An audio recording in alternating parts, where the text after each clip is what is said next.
여호와는 나의 분깃이시니 나는 주의 말씀을 지키리라 하였나이다.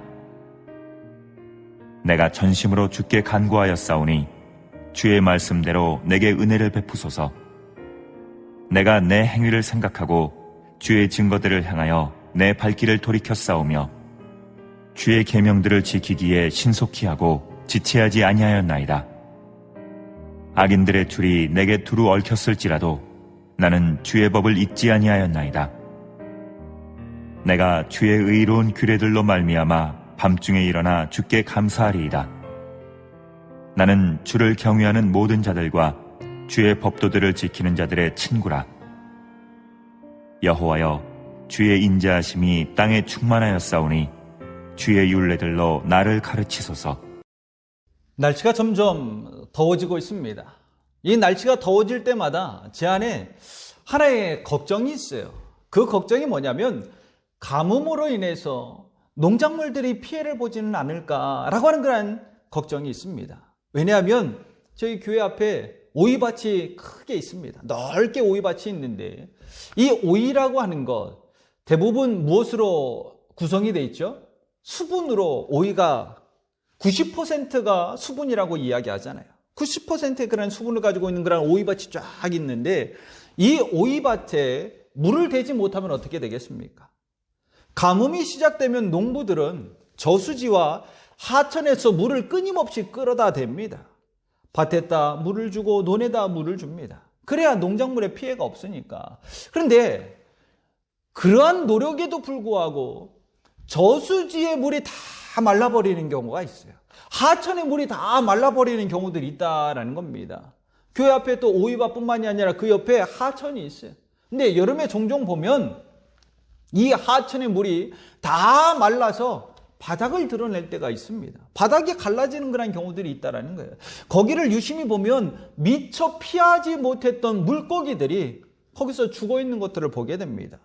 자신의 삶의 터전이었는데 물이 말라버림으로 말미암아 그 삶의 터전이 오히려 자신의 무덤이 되고 말았다라고 하는 겁니다.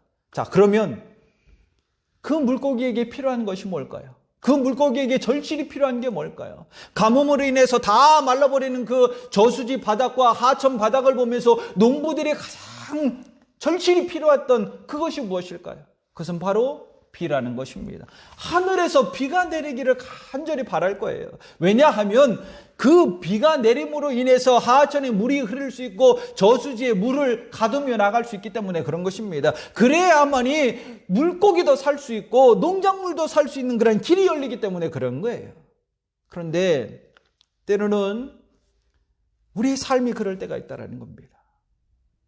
다 말라버리는 그 저수지 바닥처럼 하천 바닥과 같이 나의 이 영혼이 다 메말라져서 어찌 살아갈 수 없는 그런 형국이 이를 때가 있다는 겁니다. 삶의 터전이 되어야 될 것인데 그 삶의 터전이 오히려 무덤이 되고자 하는 그러한 형태의 모습으로 치달을 때가 있다는 겁니다. 그때 내게 필요한 게 뭘까요? 그때 우리 성도들에게 필요한 것이 뭘까요? 그것은 바로 하나님의 은혜라는 거예요. 하나님의 은혜. 하나님께서 하늘에서 하나님 성령의 은혜의 단비를 내려주실 때 나의 영혼이 소생하며 내 삶이 온전히 살아갈 수 있게 된다라고 하는 겁니다. 그런데 많은 사람들이 세상이 많이 발달했죠. 문화도 발달했고 과학도 발달했습니다. 이 발달해진 편리해진 이 세상을 바라보면서 이제 하나님의 은혜가 없어도 나는 살 수 있다라고 그렇게 생각을 합니다. 그럼 정말 하나님의 은혜가 없어도 우리가 살 수 있습니까? 하나님의 은혜가 없으면 살아갈 수 있나요? 아니에요. 아무리 세상이 편해졌다 할지라도 하나님께서 베풀어 주신 그 은혜가 없으면 우리는 살아갈 수가 없는 것입니다. 가뭄에 하천이 마르고 저수지가 다 말라서 물고기가 그 자리에서 다 죽어 있는 것처럼 하나님께서 내게 은혜를 베풀어 주시지 않는다면 우리는 이 세상 속에서 살아갈 수 없다는 겁니다. 성도는 하나님의 은혜가 필요합니다. 하나님의 은혜가 필요해. 하늘에서 비가 내림으로 인해서 하천에 물고기를 살리는 것처럼 하나님께서 내게 은혜를 부어주실 때에 메말라 있는 나의 이 영혼이 살아갈 수 있게 되는 것입니다. 그러기에 우리는 하나님의 은혜가 필요해요. 주님, 내 삶에 주님의 은혜가 필요합니다. 하나님의 은혜가 필요합니다. 라고 고백하면서 삶을 살아가야 될 줄 믿습니다. 찬송가 183장 빈들의 마른 풀같이라고 하는 그런 찬송이 있습니다. 이 찬송의 가사를 보면 이렇게 기록되어져 있습니다. 빈들의 마른 풀같이 시들은 나의 영혼, 주님이 약속한 성령 간절히 기다리네. 가물어 메마른 땅에 단비를 내리시듯 성령의 단비를 부어 새 생명 주옵소서. 성령의 단비를 내려서 나의 영혼을, 나에게 새 생명을 허락해 주시옵소서. 이것이 하나님의 법칙이에요. 하나님께서 은혜를 베풀어 주시지 않으면 우리가 살아갈 수 없습니다. 메말라 있는 나의 영혼에 하나님의 단비가 내리며 나아갈 그때 새 생명을 얻으며 나아갈 수 있게 되는 것입니다. 여러분, 요즘 우리의 삶을 한번 보십시오. 나의 삶을 보십시오. 내 영혼을 보십시오. 삶 가운데 은혜가 있습니까? 나의 영혼이 점점 풍성한 은혜로 뒤덮여 있습니까? 아니요, 점점 메말라가고 있잖아요. 나의 삶이 점점 힘들어가고 있잖아요. 이러한 때에 내 삶을 살리고 나의 영혼을 소생시킬 수 있는 것은 다른 것이 아니라 하나님의 은혜라는 겁니다. 하나님의 은혜라는 것입니다. 오늘 시편 저자도 그렇게 이야기합니다. 내게 은혜를 베푸소서. 내게 은혜를 베푸소서. 하나님, 내게 은혜를 베풀어 주십시오. 그래야만이 내가 살아갈 수 있습니다. 그래야만이 나의 영혼이 소생되며 나아갈 수 있습니다. 라고 지금 그렇게 고백하고 있는 것입니다. 자, 그렇다면 하나님의 은혜를 받기 위해서 내가 어떻게 해야 할 것인가? 첫 번째, 우리가 해야 될 것은 전심을 다해야 합니다. 전심을 다해야 된다. 은혜가 필요하다라고 말하면서 내 마음을 온전히 다 드리지 않는다. 전적으로 그 모든 것에 다 힘을 쏟지 않는다. 그거 뭘 의미하죠? 나는 하나님의 은혜가 없어도 삶을 살아갈 수 있습니다. 라고 하는 것과 마찬가지라는 겁니다. 자, 목마른 사람이 우물을 판다라고 이렇게 이야기했어요. 목마른 사람이 우물을 판다. 그러면 이 목말라 하는 사람이 우물을 어떻게 파겠습니까? 파다가 나오면 좋은 거고 안 나오면 말지. 그러한 형태로 우물을 파나요? 아니라는 거예요. 자, 목마른 사슴이 시냇물을 찾기에 갈급하다라고 성경은 기록하고 있죠. 자, 그러면 이 목마른 사슴이 타는 목 가운데 물을 찾기 위해서 어떻게 할까요? 사력을 다해서 물을 찾을 거예요. 전심을 다해서 멈추지 않는 모습으로 우물을 파게 될 것이고요. 끊임없이 돌아다니면서 물을 찾으며 나가게 될 것입니다. 왜냐하면 자신의 생명과 직결되어 있는 그런 문제이기 때문에, 내 생명과 직결되어 있는 문제이기 때문에 그냥 되면 좋고 안 되면 말지, 그런 형태가 아니라는 겁니다. 성도는 하나님의 은혜가 필요해요. 하나님의 은혜가 있어야 살아갈 수 있습니다. 그럼 어떻게 해야 됩니까? 전심을 다해서 하나님을 찾고 하나님을 의지해야 된다는 겁니다. 하나님의 은혜가 필요하다라고 느낀다면 그때 그냥 하나님 앞에 내 모든 것을 다 드려서 나의 전심을 다해서 하나님을 찾고 하나님 앞에 나아가서 하나님을 의지하는 그런 믿음의 삶을 살아가야 된다는 겁니다. 여러분, 혈루병을 앓았던 여인을 한번 생각해 보십시오. 이 여인이 예수님을 어떻게 찾아갔습니까? 예수님을 어떻게 찾아갔지요? 들키지 않고 예수님을 만나면 좋겠다. 혹시 들키면, 그래서 못 만나면 어쩔 수 없는 것이다. 그런 모습으로 예수님을 찾아갔습니까? 아닙니다. 혈루병을 앓고 있다라고 하는 거. 그런데 이 여인이 대중들 앞에 자신의 모습을 드러낸다. 그 행동 자체만으로도 정말 자신의 모든 것을 거기에 쏟아부어서 예수님을 만나고자 했다라고 하는 것을 느낄 수가 있는 겁니다. 왜냐하면 부정한 사람은 대중들 앞에 나갈 수가 없었습니다. 만약 자신의 부정한 것이 드러나면 그는 어떻게 됐습니까? 돌에 맞아 죽었어요. 돌에 맞아 죽어도 누구에게, 어떠한 사람에게 아무 말 할 수 없습니다. 왜? 자신이 죄를 진 것이나 마찬가지이기 때문에 어쩔 수 없어요.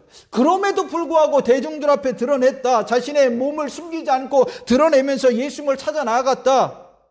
왜 그랬습니까? 예수님에게 생명이 달려져 있었기 때문에. 그러기에 자신의 모든 것을 그 안에 쏟아 부어서 예수님을 만나고자 그 길들을 나갔던 것입니다. 그때 이 여인이 뭐라고 이야기했습니까? 마가복음 5장 28절 말씀에 이는 내가 그의 옷에만 손을 대어도 구원을 받으리라 생각함이로라. 그의 옷에만 손을 대어도 내가 구원을 받을 것이다. 그러한 확고한 믿음이 있었기 때문에 자신의 모든 전심을 다 거기에 쏟아서 행동으로 옮겼던 것입니다. 그러한 모습을 보고 예수님께서 어떻게 하셨죠? 그에게 은혜를 베풀어 주잖아요. 전심을 다하고 자신의 모든 것을 쏟아붓는 그 여인을 바라보면서 예수님께서 은혜를 베풀어 주었잖아요. 은혜를 베풀어 주면서 예수님께서 이렇게 말씀합니다. 마가복음 5장 34절 말씀 가운데 예수께서 이르시되 딸아 내 믿음이 너를 구원하였으니 평안히 가라 내 병에서 놓여 건강할지어다. 전심을 다하는 마음이 있을 때 은혜를 얻게 되는 겁니다. 전심을 다하는 마음, 그것이 내게 은혜를 베풀어 주는 거예요. 하나님의 은혜를 받으며 나아갈 수 있게 된다는 겁니다.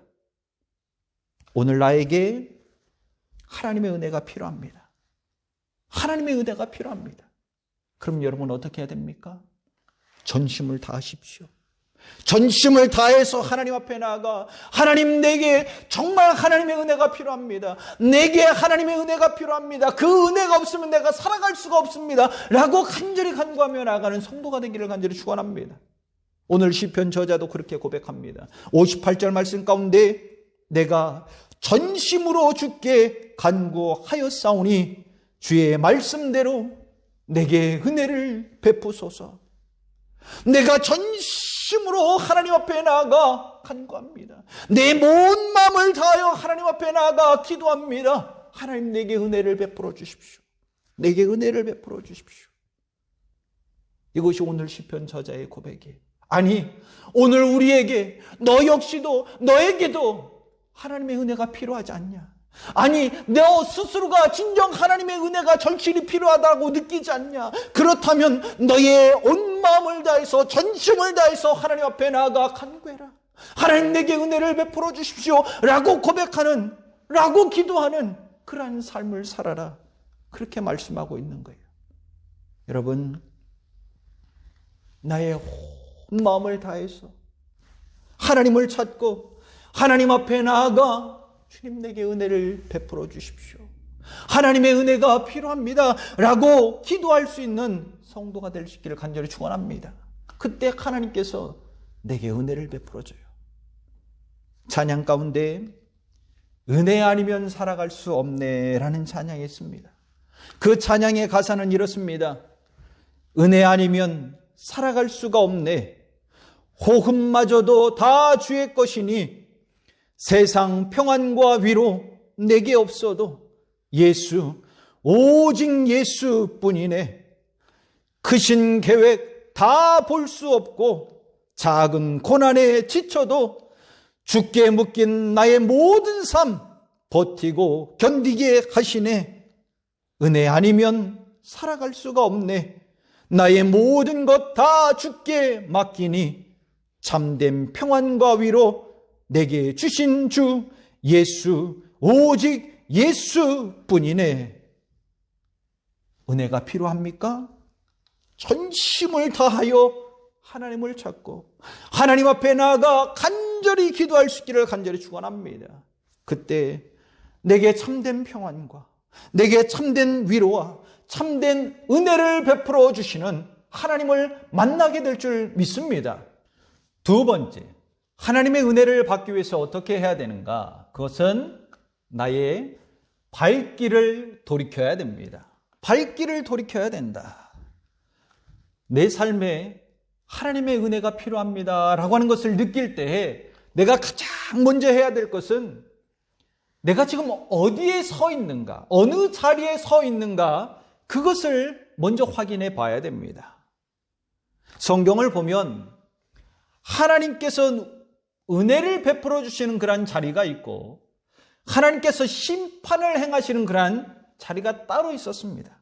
은혜 받는 자리가 있고 심판받는 자리가 따로 있다는 겁니다. 따라서 내가 지금 은혜 받을 만한 자리에 서 있는가, 아니면 심판받아야 하는 그런 죄의 자리에 서 있는가, 그것부터 확인해 봐야 된다는 겁니다.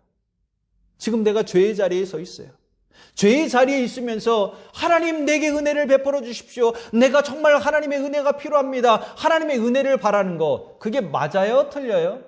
그거는 있을 수 없는 일이죠. 죄에 있는 자리에서는 하나님께서는 공의의 하나님이기 때문에 그 죄에 대하여 심판을 행하시는 그런 분이십니다. 아니, 때로는 그 죄 가운데서 나를 끌어내기 위해서 나에게 고난을 주시기도 하십니다. 깨닫게 하기 위해서, 깨닫고 발길을 돌이켜서 하나님 앞에 돌아와 하나님으로부터 은혜를 받게 하기 위해서 그렇게 고난을 주실 때가 있어요. 깨달으라고 어려움을 줄 때가 있다는 겁니다.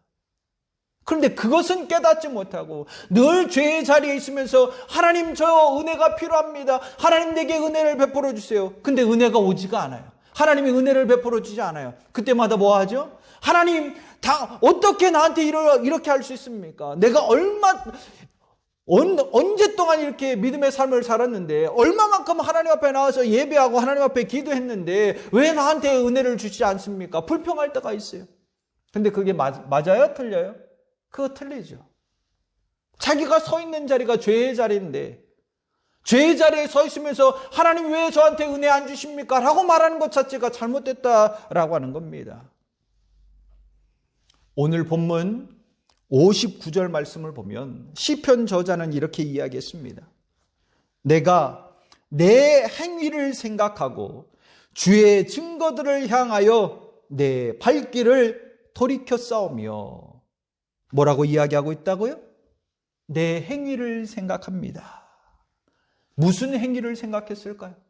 무슨 행위를 생각했을까? 내가 서 있는 자리가 은혜 받을 만한 자리인가, 아니면 죄의 자리인가, 그것을 생각했다라는 것입니다. 그리고 죄의 자리에 있다라는 것을 깨달음으로 말미암아 발길을 돌이켜서 누구에게? 하나님 앞으로 갔다라는 거예요. 주님 앞으로 돌아갔다라는 것입니다. 그때 돌이켜서 하나님 앞에 돌아오는 그 영혼을 바라보면서 하나님께서 은혜를 베풀어 주는 거예요. 나도 마찬가지라는 겁니다. 너의 행위를 먼저 생각하라는 거예요. 네가 서 있는 자리를 먼저 생각하라는 겁니다. 하나님 앞에 은혜 받을 만한 그런 자리에 서 있는가, 아니면 죄의 자리에 서 있는가, 그것들을 생각하고, 혹 내가 죄의 자리에 서 있다면, 그 자리에 앉아 있다면 발길을 돌이켜서 어디로? 은혜 받을 만한 하나님의 자리로 돌아오라는 겁니다. 쉽게 생각하면 탕자를 생각하면 돼요. 탕자. 때로는 우리가 탕자와 같이 하나님을 멀리 떠나잖아요. 하나님을 멀리 떠나서 자기 마음대로 살 때가 있어요. 허랑방탕하게 살 때가 있어요. 탕자도 아버지 곁을 떠나서 허랑방탕하게 삶을 살았습니다. 근데 그 허랑방탕한 그런 삶 가운데서 그에게 주어진 건 뭡니까? 죄의 자리에서 주어진 것은 무엇입니까? 고통이었다라는 거예요. 어려움이었다라는 것입니다. 근데 늘 그 마음 가운데 뭐가 있어요? 아버지의 은혜가 있었으면 좋겠다. 아버지가 또 나를 도와주지 않을까? 아버지를 떠났으면서, 죄의 자리에 있으면서, 아버지의 마음에 상처를 입히고 아버지의 마음에 비수를 꽂으면서 자기 스스로가 그냥 다른 나라로 갔잖아요. 그런데도 죄의 자리에 있으면서도 은혜를 바라봐요. 그거는 잘못된 겁니다. 우리도 마찬가지, 나도 마찬가지라는 거. 나도 죄의 자리에 있으면서 하나님 앞에 은혜를 받기를 원한다. 하나님 저한테 은혜를 주십시오. 그건 말이 안 된다는 겁니다. 근데 이 탕자가 어떻게 아버지의 은혜를 받았습니까? 어떻게 했기에 아버지한테 은혜를 얻었습니까? 이 탕자는 그때 발길을 돌이켰다라는 겁니다. 죄의 자리에서, 세상의 자리에서 발길을 돌이켜서 아버지께 가잖아요. 우리도 이 죄의 자리에서, 세상의 자리에서 발길을 돌이켜서 하나님 앞에 나아가면 된다는, 하나님 앞에 나아가면 하나님께서 은혜를 베풀어 준다는 것입니다. 탕자는 이렇게 고백했습니다. 누가복음 15장 17절로 20절 말씀 가운데, 이에 스스로 돌이켜 이르되 내 아버지에게는 양식이 풍족한 품꾼이 얼마나 많은가. 나는 여기서 주려 죽는구나. 내가 일어나 아버지께 가서 이르기를, 아버지, 내가 하늘과 아버지께 죄를 지었사오니 이에 일어나 아버지께로 돌아가니라. 어떻게 했죠? 스스로 돌이켰다라고 말하고 있습니다. 한마디로 자신이 어떠한 죄를 지었는가 그 죄의 모습을 다 깨달았다라는 거예요. 그리고 그 죄의 자리에서 벗어나서 발길을 돌이켜서 아버지께 가잖아요. 아버지께 돌아가잖아요.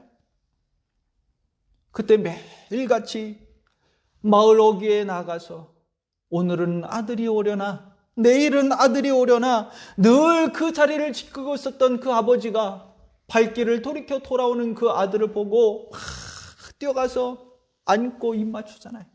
그리고 그에게 좋은 옷과 신발을 신기고, 그리고 그 아들로서의 그 모든 것을 회복할 수 있는 가락지를 다 끼워주잖아요. 상속자로서의 그 역할들을 감당할 수 있는 가락지를 끼워주잖아요. 그런 은혜를 베풀어 줬다는 겁니다. 죄의 자리가 아니라 은혜의 자리로 돌아올 때, 세상이 아니라 하나님 품으로 돌아올 때, 그때 은혜가 주어지는 거예요. 그때 은혜를 받는 거예요. 은혜가 필요하다고만 말하지 말고 정말 세상으로부터, 죄로부터 돌이켜서 하나님 앞에 나아가는 성도들이 될 수 있기를 간절히 축원합니다.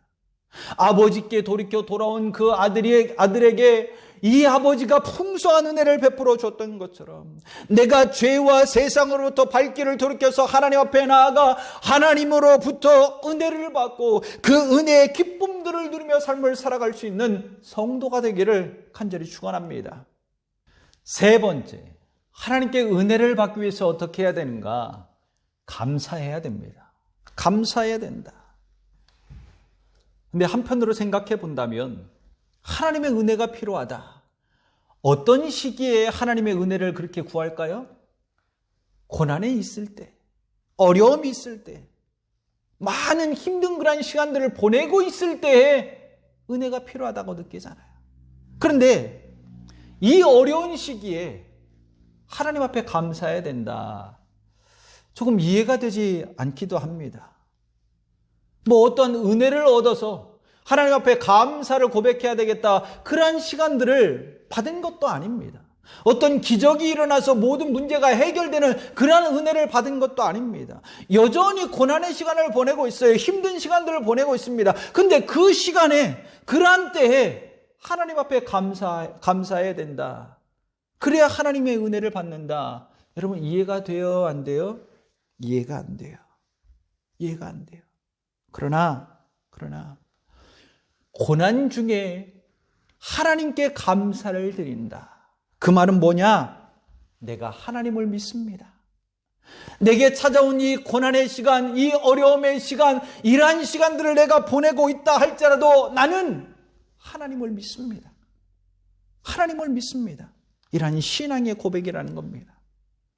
다윗의 인생의 삶을 보십시오. 다윗이 그의 인생의 삶 가운데 하나님을 원망했던 적이 있을까요? 없을까요? 다윗은 원망하지 않았다는 겁니다. 그 어려움의 시간들을 보내고 있을 때 오히려 하나님 앞에 감사를 행했습니다. 시편 139장 14절 말씀 가운데, 내가 주께 감사하옴은 나를 지으심이 심히 기묘하심이라. 주께서 하시는 일이 기이함을 내 영혼이 잘 아나이다. 다윗은 고난 중에 하나님을 향해서 감사를 고백하며 나갔습니다. 왜냐하면 하나님을 믿기 때문에, 하나님을 믿기 때문에, 하나님께서 행하시는 그러한 일들이 너무나도 기이한 일들이지만 너무나도 기이해서 때로는 받아들이기도 힘들고 왜 이러한 고난과 어려움을 주셨을까라고 그러한 생각들이 들기도 하지만, 그럼에도 불구하고 나는 하나님께서 나의 힘이 되시며 나의 구원이 되시고 나의 소망이 되시기 때문에 저는 하나님을 원망하지 않겠습니다. 그리고 오히려 하나님 앞에 감사를 고백하겠습니다 라는 그런 신앙의 모습으로 오늘 이렇게 고백하고 있는 겁니다. 고난의 대명사라고 불리는 욥도 한번 생각해 보십시오. 욥도 자신의 인생의 삶 가운데 수없이 많은 고통의 시간들을 보냈습니다. 근데 그 고통의 시간 가운데 하나님을 원망했냐? 욥은 하나님을 원망하지 않았다라고 하는 겁니다. 그의 아내가 옆에서 지켜보다가 뭐라고 이야기하죠? 차라리 그러한 고통 가운데 있을 바에는 하나님을 욕하고 죽어라. 그렇게 이야기까지 했습니다. 이러한 이야기를 들으면서도 욥은 하나님을 원망하지 않아요. 하나님을 원망하지 않았습니다. 욥기 1장 21절로 22절 말씀 가운데 보면 내가 모태에서 알몸으로 나왔사온즉 또한 알몸이 그리로 돌아가올지라 주신 이도 여호와시요 거두신 이도 여호와시오니 여호와의 이름이 찬송을 받으실지니이다 하고 이 모든 일에 욥이 범죄하지 아니하고 하나님을 향하여 원망하지 아니하니라. 욥이 어떻게 했다고요? 하나님을 원망하지 않았습니다. 하나님을 원망하지 않았어요. 오히려 다 하나님의 뜻 가운데 있다라고 자신의 믿음을 고백하며 하나님을 찬송하잖아요. 하나님을 찬양하잖아요. 이러한 믿음을 고백한 욥에게 하나님께서 어떻게 하셨을까요? 고난 가운데 감사를 고백하는 욥에게 하나님께서 어떻게 하셨을까요? 그에게 은혜를 베풀어 줬어요. 그에게 은혜를 베풀어 줬습니다. 오늘 본문 62절 말씀 가운데서도 내가 주의 의로운 규례들로 말미암아 밤중에 일어나 주께 감사하리이다. 하나님 앞에 뭐 한다고요? 감사합니다. 감사를 고백하고 있어요. 왜냐하면 하나님을 믿고 의지하는 자에게 하나님께서 은혜를 베풀어 주시는 그러한 분임을 알기 때문에 그런 것입니다. 정말 오늘 내 삶에 은혜가 필요하다고 느끼십니까? 그렇다면 전심을 다해서 하나님을 찾고 하나님 앞에 나아가 간절히 기도하는 성도가 되십시오. 그리고 죄의 자리가 아니라 하나님께서 은혜 베풀어 주신 그 은혜의 자리로 우리의 발길을 돌이켜서 하나님 앞에 나아가십시오. 때로는 내 안에 고난의 시간을 보내고 있다 할지라도 그 고난 가운데 하나님을 믿고 의지하면서 하나님 앞에 감사를 고백해서 내 믿음을 하나님 앞에 보이며 나아가는 성도가 되기를 간절히 축원합니다. 그때 하나님이 내게 부어주시는 그 풍성한 은혜들을 얻고 하나님을 경험하면서 삶 가운데 그 풍성한 은혜의 열매들을 맛보며 삶을 살아가는 성도가 될 수 있기를 간절히 축원합니다.